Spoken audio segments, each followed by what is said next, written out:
Bonjour à tous. Aujourd'hui, cette vidéo s'appelle « Être un père aujourd'hui ».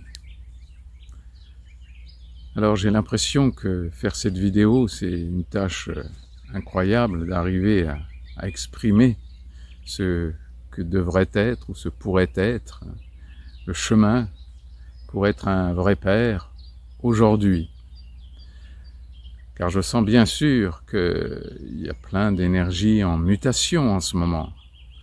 Donc être un père aujourd'hui, c'est pas un père hier, c'est un père aujourd'hui et peut-être même demain. Donc pour être un père, il faut évidemment avant tout être un homme. C'est un homme sans jugement de quoi que ce soit sur toutes les vicissitudes des hommes dans leur chemin de vie et qui ne sont pas toujours clean, si je puis dire. Mais j'essaye de ne pas mettre du tout de jugement là-dedans. Donc être un homme, c'est déjà sentir que on existe, qu'on a une âme, qu'on a quelque chose d'unique en tant qu'homme, que ça ne peut pas être quelque chose de commun avec une femme. Donc déjà de sentir la substance d'une solitude dans notre chemin que notre infantilisme voudrait bien éviter, que l'on voudrait bien ne pas avoir à vivre cette immense solitude de l'être quand on est un homme, une femme aussi, mais l'homme en particulier a cette solitude unique à vivre, car j'ai vraiment ressenti à quel point, quand vous êtes dans le ventre de votre mère, en tant que femme, vous avez le même sexe, vous avez quelque chose en commun, et il va falloir avoir beaucoup de lucidité et d'effort et d'amour pour arriver à se libérer de ce tronc commun entre la mère et la fille.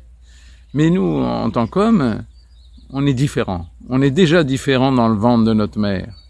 On a quelque chose qui n'est pas une femme dans le ventre d'une femme. Vous comprenez bien à quel point c'est une solitude, un exercice à cette différence que l'on peut déjà pratiquer dans le ventre de sa mère. Donc être un père aujourd'hui, c'est d'abord être un homme. Et être un homme, c'est évidemment travailler sur soi, travailler sur ses fragilités. Car être un père, c'est tout sauf ne pas être fragile. C'est tout sauf être joué au fort.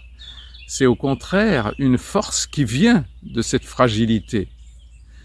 Donc tout ce qui pourrait nous faire croire que l'on doit montrer un côté costaud, un côté indestructible de l'homme, et ça c'est évidemment une fausse illusion qui peut être transmise d'ailleurs par des femmes. Non, l'homme c'est fait pour être fragile, mais à condition de comprendre que l'homme doit être en mouvement pour être un père. C'est un apprentissage. Peut-être qu'on arrive à être vraiment un père qu'au moment de sa mort, de quitter son corps physique, avec toutes les expériences que l'on a vécues. Hier soir, je voyais une vidéo sur Kalou Rinpoche, une réincarnation du Kalou Rinpoche qui est décédé en 1990, donc le nouveau Kalou Rinpoche, si vous connaissez un peu le bouddhisme avec son système de réincarnation. J'ai vraiment vu comment cet homme, qui est devenu un père, puisque quelque part il a eu 2 femmes et 2 filles, et comment il a toutes les vicissitudes par lesquelles il est passé, par les expériences aussi difficiles et fragiles qu'il a vécues. Mais son enseignement aujourd'hui est nourri par tous ces exercices de vie, ces fragilités, ces expériences, ces échecs, ces erreurs. On ne peut pas être un vrai père si on ne fait pas d'erreurs, c'est pas possible. Si on est certain d'être un père solide, juste, etc., c'est sûr qu'on se trompe, ce n'est pas possible.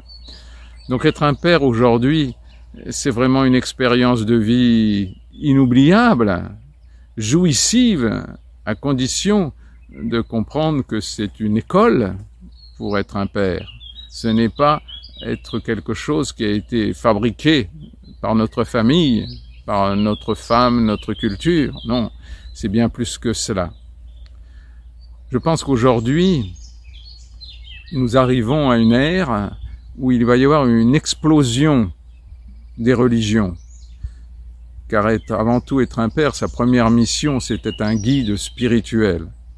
Un guide qui va accueillir une âme, donc une personne qui n'a rien à voir avec sa famille, avec sa culture, etc. Et qui arrive là, dans cette famille, pour essayer d'éclore et de faire son chemin de vie, sa mission de vie. Donc, être un père, c'est avant tout de savoir accueillir une âme étrangère sans jamais la prendre pour son enfant, sans jamais essayer de l'éduquer, mais plus de l'accompagner dans une progression qui n'appartient qu'à cette âme, malgré toutes les étapes psychologiques nécessaires à la construction d'un être adulte. Et croyez-moi, c'est déjà un sacré boulot. Donc je reviens à cette explosion des religions qui pour moi c'est quelque chose qui va se faire dans les siècles, je ne sais pas dans combien de temps, c'est beaucoup plus complexe que ça, même si ça a commencé. Qu'est-ce que c'est que cette explosion? C'est quelque chose de très positif, ce n'est pas quelque chose de négatif, au contraire. C'est tout simplement que les religions vont s'ouvrir à la vraie spiritualité, pour que plus personne ne puisse se dire bouddhiste, catholique, musulman, juif, etc. Pour que on comprenne que tout ça ne sont que des petites parties de la spiritualité.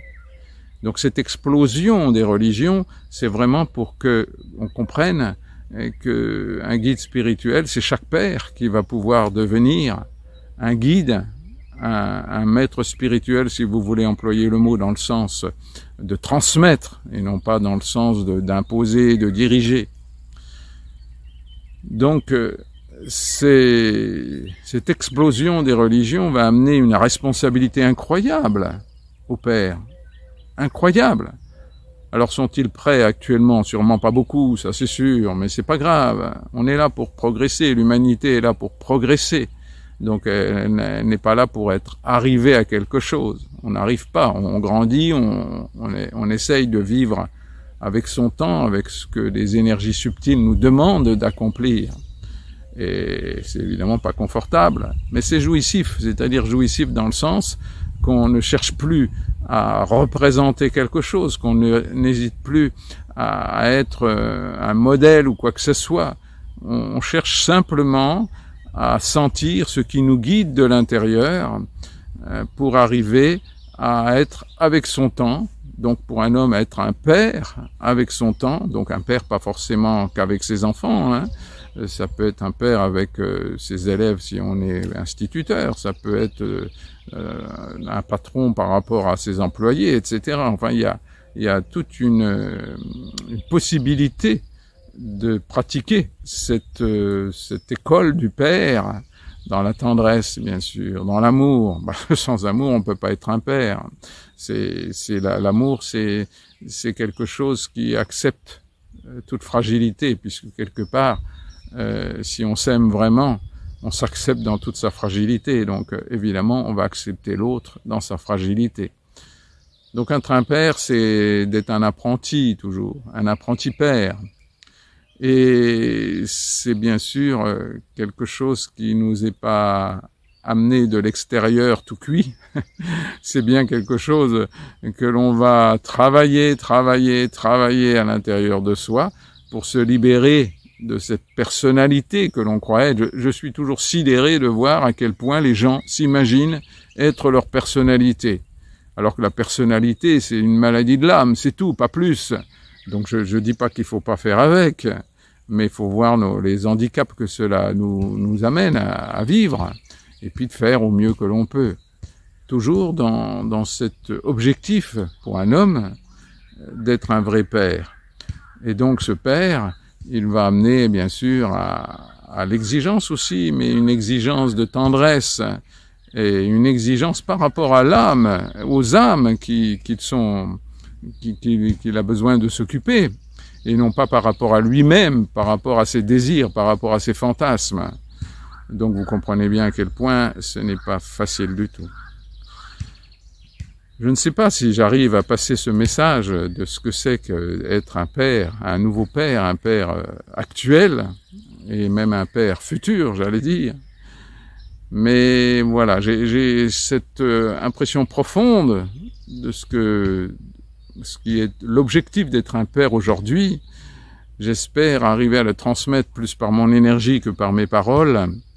Et je vous assure que c'est le chemin du bonheur, bien sûr, mais à condition d'enlever tous nos désirs d'enfants frustrés et donc d'être libérés de notre histoire, libérés de notre enfance, ce qui n'est évidemment pas facile à vivre. Donc une psychothérapie ultra profonde, beaucoup plus qu'une thérapie même psychologique, beaucoup plus que cela, nous amène par la méditation à se libérer de tout ce que nous n'avons pas reçu ou ce que nous avons reçu en trop, pour voir ce qui est juste et non plus ce qui est une réaction par rapport à notre histoire. Voilà, j'espère avoir réussi à transmettre d'une certaine manière ce que serait un père aujourd'hui, toujours dans l'amour, et amour infini, exigence infinie, patience infinie. Alors l'exigence, je le répète, ce n'est pas du tout de vouloir exiger, c'est au contraire de sentir ce que l'âme qui nous est confiée a pour objectif de vie, et donc de ne pas chercher autre chose que d'aider l'âme à s'épanouir et à être ce qu'elle veut être, ce qu'elle doit être dans cette vie-là, et non pas de forger une personnalité qui ne serait qu'une maladie de l'âme.